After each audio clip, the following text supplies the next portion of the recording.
हलाल केवल एक मीट का विषय नहीं है, ये एक 5 ट्रिलियन डॉलर्स अमेरिकन डॉलर्स की इकोनॉमी है जो कि जिहादी संस्थाओं को और आतंकवाद को प्रमोट करने के लिए बनाई गई है। इसको समझने के लिए पूरा वीडियो आप ज़रूर देखें। नमस्कार, Sat Sri Akal, very good evening friends, this is once again Shekhar Mishra from Kanpur. आज का जो टॉपिक है वो एक्चुअली हम सभी के लिए बहुत महत्वपूर्ण है, बहुत इम्पोर्टेंट है। एक हलाल करके जो एक शब्द है उसका एक नॉर्मल भारतीय यही जानता है, halal is related with the meat. जिस जानवर का आप मीट खाते हैं उसको कत्ल कैसे करते हैं, उसके अलावा हमें इसके बारे में ज़्यादा कुछ विचार नहीं आता। लेकिन आज का जो वीडियो ऐसा है कि आपको अगर पूरा वीडियो देखेंगे तो आप 10 बार सोचेंगे कि एक्चुअली ये हलाल के बारे में हमें पिछले 70 सालों से किसी ने अवेयर नहीं किया, किसी ने जागरूक नहीं किया। और एक शख्स जो है, आज ये वीडियो उनको समर्पित है, उन्हीं के कार्यक्रमों से प्रभावित होके और उन्हीं की जानकारियों से प्रभावित होके मैं ये वीडियो बना रहा हूँ। वो है रवि रंजन सिंह जी। वो एक झटका करके आंदोलन कई वर्षों से चला रहे हैं। अब आपके दिमाग में आएगा ये झटका आंदोलन क्या है, क्योंकि हमारे सनातन परंपरा में बलि देने का जो संस्कार है वो हजारों साल से पुराना है। तो बलि जब हम देते हैं, किसी जानवर की बलि देते हैं, तो हम ऊपर से उसको झटके में, एक ही झटके में उसको काट के उसकी बलि दे देते हैं। तो उसका जो साइंस का रीज़न है, क्योंकि स्पाइनल कॉर्ड और ब्रेन जो होता है, अगर वो शरीर से कट जाए तो पेन की जो प्रक्रिया होती है, जो कष्ट की प्रक्रिया होती है, वो बंद हो जाती है। तो उसको झटका बोलते हैं, इसी नाम से उन्होंने आंदोलन चलाया था। तो ऊपर से जब काटते हैं तो स्पाइनल कॉर्ड पहले कट जाती है, तो जो भी जानवर है उसको पेन और उसको कष्ट बहुत कम होता है। दूसरी प्रक्रिया हलाल की है। जब हम किसी जानवर को हलाल करते हैं तो हम यहाँ गर्दन से धीरे धीरे करके लास्ट में स्पाइनल कॉर्ड की तरफ पहुँचते हैं। तो वो जानवर अपनी पूरी व्यथा से गुजरता है, पूरे दर्द से गुजरता है। उसके बाद उस मीट को हलाल बोला जाता है। ये तो मीट की प्रक्रिया है। अभी तो भारत में और कई देशों के अंदर जो वेजिटेरियन प्रोडक्ट है उसमें भी हलाल का सर्टिफिकेशन बहुत ज़रूरी है। ये खैर विषय अलग है। पहले हलाल और झटका का मतलब आप लोग समझिए। और ये हलाल का सर्टिफिकेशन इंडिया के अंदर आज से नहीं है। अंग्रेजों के टाइम के बाद में जब पाकिस्तान और अपनी आइडेंटिटी हिंदुस्तान और सनातन धर्म के साथ ख़त्म करके अरब से जोड़ी, तो वो हलाल के कॉन्सेप्ट में आए। और हलाल के कॉन्सेप्ट में आने के बाद में वो फिर इसको इस्लाम के साथ जोड़ के, और ऐसा उन्होंने मीट के जो बाजार है पूरे विश्व के अंदर, वो ऐसा एक परसेप्शन बनाया कि हलाल का मीट ही सबसे उपयुक्त है और हलाल का मीट शरिया में लिखा हुआ है।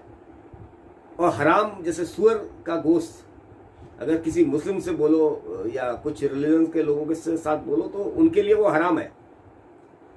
बट हलाल एक अरबी शब्द है, वो इस्लाम की एक विचारधारा है। जो उनके लिए हलाल है, हो सकता है हमारे लिए वो हराम हो, या जो हमारे लिए अच्छा है हो सकता है इस्लाम के लिए वो हलाल हो। लेकिन इस चीज़ को हम समझे नहीं। हमने केवल हलाल का मतलब ये समझा कि हलाल जो रहता है वो गोश्त हमेशा बढ़िया रहता है, उस गोश्त को ही खाना चाहिए। और हम बेवकूफ़ लोग उनके साथ में उस परसेप्शन में 70 साल तक फंसे रहे। मैं आपको बताऊं, एक जजिया टैक्स हुआ करता था मुगल काल में। औरंगजेब जजिया टैक्स लिया करता था। जो इस्लाम धर्म को नहीं कबूल करते थे उनसे पैसा लिया जाता था, एक टैक्स लिया जाता था, और उनको जीवन दान दिया जाता था कि आप जीवित रहेंगे लेकिन ये आपको टैक्स अलग से देना पड़ेगा। वो मुगल काल का जजिया टैक्स कम खतरनाक था इस हलाल सर्टिफिकेट से। आपको पता है, जिस भी प्रोडक्ट के अंदर हलाल लिखा होता है उसके अंदर टैक्स देना पड़ता है। हम और आप देते हैं, हम और आप उसका टैक्स देते हैं। और उस पैसे का इस्तेमाल जिहादी परंपराओं को प्रमोट करने के लिए, आतंकवादी परंपराओं को प्रमोट करने के लिए किया जाता है। तो आज एक मोदी गवर्नमेंट का एक पहला कदम हलाल पे एक तमाचा, हमारा जो इंपोर्ट एक्सपोर्ट का जो बिजनेस का कॉन्सेप्ट है, उसमें एक एपीडीए करके एक संस्था है जो कोई भी एग्रीकल्चर प्रोडक्ट हो, एग्रीकल्चर केवल गेहूं चावल ये तो होता ही है, उसके साथ में फिश जो मछली उत्पादन है या मीट उत्पादन है, ये भी एग्रीकल्चर सेक्टर में ही आता है। तो वो सर्टिफिकेट हलाल का जरूरी था इंडिया के अंदर। जब तक हलाल का सर्टिफिकेट कोई भी कंपनी जो इंडिया से एक्सपोर्ट करती है किसी देश में, जब तक उसको हलाल का सर्टिफिकेट नहीं मिलेगा, वो हलाल का टैक्स नहीं देगा, तब तक that particular business personal is not eligible to import the red meat. तो उस चीज को आज एक छोटे कदम के हिसाब से देखा जाना चाहिए। वो एपडा ने खत्म कर दिया है कि सर्टिफिकेशन की हमको जरूरत नहीं है, ये जो बायर है और जो सेलर है वो आपस में तय करें कि किसको हलाल का चाहिए, बायर को हलाल का चाहिए, सेलर क्या दे सकता है, तो वो आपस में तय करें। अब इसकी मजबूरी खत्म करी गई है। भाई साहब, आपको अगर मैं जानकारी दूं तो हलाल सर्टिफिकेट का बिजनेस आपको पता है कितना बड़ा है? You can not guess, even you can not guess, just guess, just try once. It's a $5 trillion American dollars, 5 trillion USSD. You understand the amount of the money which is involved in halal economics. ये हलाल केवल शब्द नहीं है, ये केवल किसी जानवर की मृत्यु से रिलेटेड नहीं है, ये एक पूरी इकोनॉमी है वर्ल्ड के अंदर जो 5 ट्रिलियन अमेरिकन डॉलर्स की है। भारत पाकिस्तान को छोटे देशों को मिला दे, उन देशों की इतनी इकोनॉमी नहीं है मिला के जितनी ये हलाल सर्टिफिकेशन की इकोनॉमी है। ये हलाल के माफिया हैं। पहले कई मुस्लिम देशों ने तय किया कि जो भी प्रोडक्ट कोई भी कंट्री अगर कोई इस्लामिक कंट्रीज के अंदर भेजेगी तो उसमें हलाल का सर्टिफिकेट जरूरी रहेगा, और हलाल का सर्टिफिकेट लेने के लिए टैक्स देना पड़ता है उसका। जैसे जजिया टैक्स देते थे, जजिया टैक्स तो उस समय लोगों को मालूम था कि मैं दे रहा हूं। ये तो ऐसा 70 सालों से हम जो टैक्स दे रहे हैं उसके बारे में हमें जानकारी नहीं है कि हम खुद अपनी कब्र खोद रहे हैं, हम खुद आतंकवाद और जिहादियों को प्रमोट करने के लिए अपनी जेब से पैसा दे रहे हैं। इसकी गंभीरता समझिए आप। औरंगजेब के टाइम पे ये हमें मालूम था कि जजिया हमें देना है, हम दे रहे थे। ये हलाल सर्टिफिकेशन मैं आपसे बोल रहा हूं कि 10,000 लोगों से पूछेंगे तो एक आदमी को नहीं पता होगा, और 70 साल से दे रहे हैं वो। आपने सुना होगा एक बंदर एक डाल पे बैठता है, मूर्ख बंदर, वो अपनी डाल काटता है। तो हम मूर्ख बंदर ही थे, हमारा नो सेंसेस, बस चलता है होता है, हमसे क्या मतलब, सब बढ़िया चल रहा है, हमारे बच्चे अच्छे हो जाएं, हम 4 कारें खरीद लें, 10 बंगले बना लें। तो भाई साहब, इस सोच के अंदर आपने अपना क्या खोया है, इसको समझने की जरूरत है आज की तारीख में। और अगर आज भी नहीं समझे तो God knows what will happen with you. तो हलाल एक इतना बड़ा इकोनॉमी है वर्ल्ड के अंदर, 5 ट्रिलियन अमेरिकन डॉलर्स का इकोनॉमी है हलाल सर्टिफिकेट लेना। और आपको पता नहीं है केवल मीट पे नहीं चलता ये, अभी तो ज्यादातर इस्लामिक कंट्रीज आप अगर गेहूं भी भेजेंगे उसमें हलाल का सर्टिफिकेट जरूरी कर दिया है। आप इंडिया के अंदर कई कंपनीज ऐसी हैं कि अगर काजल भी आंख में लगाने के लिए खरीदेंगे ना, जो मोतियाबिंद के लिए अच्छा रहता है, उसमें भी हलाल सर्टिफिकेट लिखा होगा। क्योंकि जब हलाल सर्टिफिकेट दिया जाता है तो एक पर्टिकुलर वर्ग जो है वो तो एक कंपनी का परमानेंट मार्केट बन जाता है ना। जब एक परमानेंट मार्केट बन जाता है तो जो दूसरी कंपनी है उसको मजबूरी में वो सर्टिफिकेट लेना पड़ता है। फिर जो तीसरी कंपनी बैठी हुई है, ये लोग तो हलाल का सर्टिफिकेट ले लिए, टैक्स देते हैं ये, और टैक्स अल्टीमेटली हम ही देते हैं, तो ये तो ले लिए, हमें भी लेना चाहिए। तो ऐसे ऐसे करके जो जितना भी उस फील्ड के अंदर जितनी भी कंपनीज है वो सब हलाल सर्टिफिकेशन उनके व्यापार के लिए जरूरी हो जाती है, बाध्यता हो जाती है उनकी, और वो एक चक्रव्यूह में फंस जाते हैं। क्योंकि इंपोर्ट करना है तो हलाल सर्टिफिकेट चाहिए। अभी तो बॉम्बे के अंदर हलाल हॉस्पिटल बनने की प्रक्रिया भी चल रही है, आपको पता है। अब ये प्रक्रिया कैसे आगे बढ़ेगी, इसमें कैसे इकोनॉमिक दृष्टिकोण होंगे और कई कंपनी और हमारी अर्थव्यवस्था को कैसे मजबूर किया जाएगा, ये भी सोचने समझने वाला विषय है। अब जब एक हलाल हॉस्पिटल खुलेगा मुंबई के अंदर, एक शुरुआत होगी, हमको नहीं पता लगेगा, वो खुल जाएगा। जो मिडिल ईस्ट से ट्रीटमेंट कराने या वर्ल्ड के अंदर जो इस्लामिक वर्ल्ड के लोग ट्रीटमेंट कराने भारत में आते हैं, क्योंकि मेडिकल यहाँ पर सस्ता रहता है, तो उनको जब मालूम पड़ेगा हलाल हॉस्पिटल है तो वो पहला प्रेफरेंस उसको देंगे। जो और हॉस्पिटल है उनको लगेगा यार ये तो पूरा मार्केट जो इस्लामिक मार्केट है तो पूरा ले जा रहे हैं, तो वो भी हलाल का सर्टिफिकेट ले लेंगे और ये पूरा मार्केट फिर हलाल सर्टिफिकेट से चलेगा। और हमारे टैक्स का पैसा हलाल सर्टिफिकेशन के जो माफिया है विश्व के अंदर उनको मिलेगा, और वही पैसा हमारी जानें लेने के लिए, आतंकवादियों को पनाह देने के लिए और जिहादियों को ट्रेन करने के लिए उसी पैसे का इस्तेमाल होगा। तो ये गंभीर विषय है। जैसे एक बहुत पहले से कॉन्सेप्ट की बात चल रही है इस्लामिक बैंक की, तो इस्लामिक बैंक सरिया के हिसाब से काम करेगा। अब समझिए, अब सरिया में ब्याज लेना या देना गुनाह माना जाता है, तो एक बैंक है, बैंक अपने एक सिस्टम से चलती है। भाई मुझे उस बैंक से लेना है, मुझे ब्याज नहीं देना है तो मैं तो लूंगा, मुझे कोई दिक्कत नहीं है। लेकिन यार ये जमा करने वाले कौन लोग होंगे? भाई जब जमा होगा, जब फंड का एक कैपिटल का एक बंच होगा, तभी तो आप किसी को देंगे, और जब कोई आदमी कमाएगा वो आपको इंटरेस्ट देगा, उसी इंटरेस्ट को जो आपकी जो डेट मनी है जो लोगों ने जमा किया उनको भी कुछ पैसा देंगे, तभी तो ये सिस्टम चलेगा ना। लेकिन इस्लामिक बैंक्स में ये सिस्टम नहीं चलेगा, आप समझिए। ऐसा कैसे? कभी आपने सोचा है?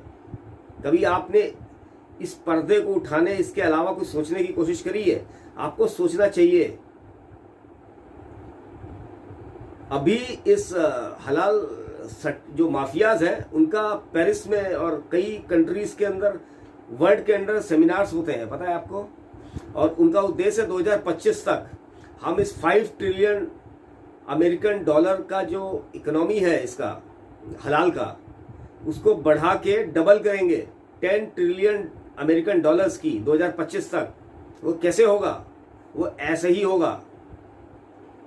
भाई बैंक है जी, हम तो, मुझे फ्री में मिलेगा, आपको फ्री में मिलेगा, तब इस्लामिक बैंक जाओगे, यार ये ब्याज भी देते हैं, हम इनसे पैसा लेते हैं।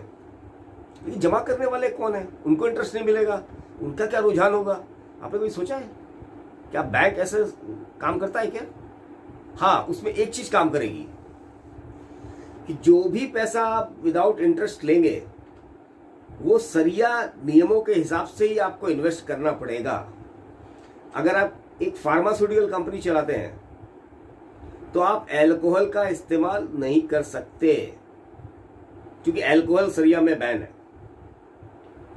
अगर आप प्रिंटिंग प्रेस के काम से लोन ले रहे हैं तो आप गीता, रामायण, महाभारत जैसे महान ग्रंथ जो किसी भी धर्म से रिलेटेड हो, चाहे बाइबल हो, आप वो छाप नहीं सकते, क्योंकि वो सरिया के अगेंस्ट में है। क्योंकि वो काम करेंगे फिर या तो आप वो कॉन्ट्रैक्ट तोड़ें क्योंकि सरिया के अगेंस्ट में है, या फिर उनको अपना काम बंद करें। अब क्या हुआ? आप फंस गए।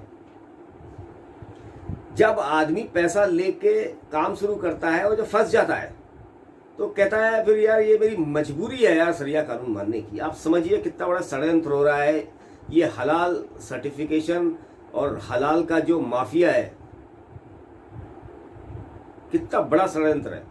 फार्मास्यूटिकल कंपनी वाला अल्कोहल सरिया में नहीं है, वो तो पैसा लेके आप क्या करें, आप तो या तो पैसा वापस करें या उसको जो सेटअप बना है उसको बंद करें, सरिया के कानूनों को मानने लगे।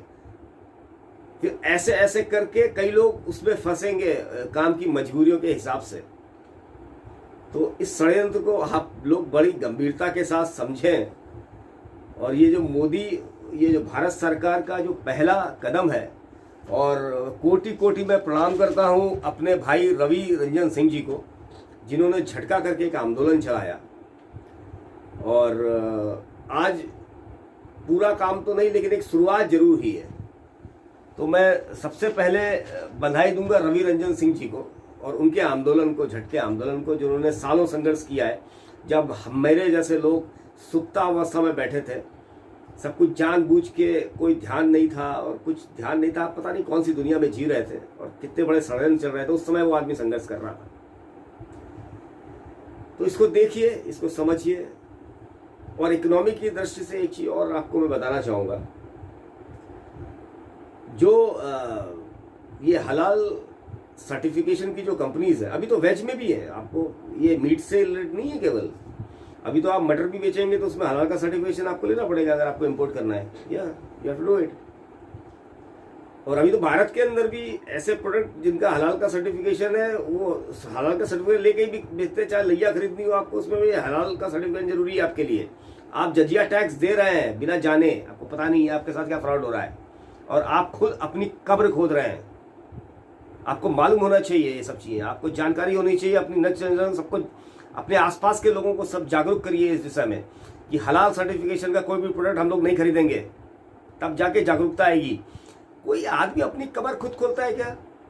इग्नोरेंस है, अनजाने में हो रहा है ये। हमारी पॉलिटिकल मीडिया ने कभी हमें इससे अवगत नहीं कराया। ये भारत के खिलाफ बहुत बड़ा षड्यंत्र है, सनातन धर्म के खिलाफ और सारे धर्मों के खिलाफ। इनफैक्ट अभी यूरोपियन कंट्रीज भी समझ रही है, अमेरिकन कंट्रीज भी समझ रही है हलाल का कॉन्सेप्ट क्या है। ये कोई छोटी घटना नहीं है, ये एक्चुअली बहुत बड़ी घटना है। ये भूल जाइए किसान आंदोलन, ये भूल जाइए हाथरस, ये भूल जाइए कांग्रेस, भूल जाइए सपा बसपा, छोड़िए ना, इससे कुछ हाल होने वाला नहीं है। इन सब चीजों में थोड़ा गंभीर होइए, इन सब चीजों को आज समझने की जरूरत है मेरे भाई। अपनी जेब से टैक्स देके अपनी कब्र खोदने वाला कौन सा समाज होता है भाई? मुझे भी नहीं पता था, मैं भी उसी समाज से ही हूं, लेकिन आज मुझे जानकारी तो आपके साथ शेयर कर रहा हूं। और इसमें आपको पता है, ये जो हलाल के व्यापार में है, इसके सारे एम्प्लॉय, कोई भी काफिर नहीं है, सब मुस्लिम है, सब इस्लाम को मानने वाले हैं। और जो बायर हैं उसमें केवल 12 से 15% इस्लाम और मुस्लिम लोग हैं। 85% बायर हम लोग हैं, चाहे वो हिंदू हो, सनातन धर्म को मानने वाला हो, क्रिश्चियन हो या किसी भी धर्म का हो। 85% लोग ये हलाल के मटेरियल को बाय करने वाले नॉन मुस्लिम हैं। और जो वहां काम करता है, जो उनका इकोसिस्टम है, वहां पर काफिर अलाउड ही नहीं है। तो ये जो पैसा अपनी जेब से हम खर्च करते हैं, ये केवल वन वे चलता है, ये बट्टा नहीं है। ये हम अपनी जेब से देके उन्हीं इस्लामिक और ये हलाल के सर्टिफिकेशन के जो माफिया है उनको देते हैं। ये वापस नहीं आता हमारे पास। अगर इकोनॉमिक्स के बारे में थोड़ा सा पता है तो इन सब चीजों का ध्यान रखिए। और आज भारत की गवर्नमेंट ने एक पहला कदम उठाया है, तो ये बहुत अच्छा कदम है और हमारी शुभेच्छा है कि ये जल्दी जल्दी ये हलाल का जो कॉन्सेप्ट है, सर्टिफिकेशन के जो माफिया हैं, जो टैक्स के रूप में हमसे, जजिया टैक्स के रूप में बिना अनजाने में हमसे पैसा ले रहे हैं और उसका इस्तेमाल जिहादी तत्वों को बढ़ाने में और आतंकवाद को बढ़ाने में डायरेक्टली तो नहीं करते, लेकिन ये जो जैसे कसाब ये आतंकवादी हैं, क्योंकि भारत की न्याय प्रक्रिया आपको पता है ना कि वो पहले जो आतंकवादी पकड़ा जाएगा तो लेफ्ट लिबरल और लेफ्ट मीडिया वामपंथी आ जाएंगे कि नहीं, इसको हक मिलना चाहिए। तो हक में 20 से 25 साल जो बिरयानी खिलाई जाती है, जो उनको वकील उपलब्ध कराए जाते हैं, वो सब इसी हलाल की मनी से किया जाता है। थोड़ा सा देखिए और इन चीजों को जरूर आप जागरूक होइए, अपने परिवार को जागरूक करिए, अपने आसपास जो भी आपके लोग हैं उनको भी इस इकोनॉमी के बारे में, हलाल इकोनॉमी के बारे में बताइए। और कोई भी प्रोडक्ट खरीदें हलाल सर्टिफिकेशन के साथ में है तो उसको मना करिए। और मीठी खाने वाले हैं तो झटका वाला मीट खाइए। ये कोई आके मुस्लिम भाई आपको भटका के वो, क्योंकि हमारा मन में कॉन्सेप्ट है कि मुस्लिम बहुत अच्छा मीट में बड़े परिपक्व लोग हैं और बहुत अच्छी जानकारी है उनको जानकारी नहीं है, वो आपको हलाल में जाके भिड़ा देते हैं क्योंकि आप बेवकूफ हो, आपको समझ नहीं है। चलिए इन्हीं शब्दों के साथ में अगर ये वीडियो आपको अच्छा लगा हो, तो सब्सक्राइब करिएगा, और शेयर ना भी अच्छा लगा हो तब भी लोगों को करिएगा। शायद आपको नहीं समझ में आए, जिसको शेयर करे उसको समझ में आ जाए और मेरा काम हो जाए। अगर मैं एक आदमी को भी जागरूक कर पाया तो मेरा काम हो जाएगा। बहुत बहुत धन्यवाद। भारत माता की जय। जय हिंद।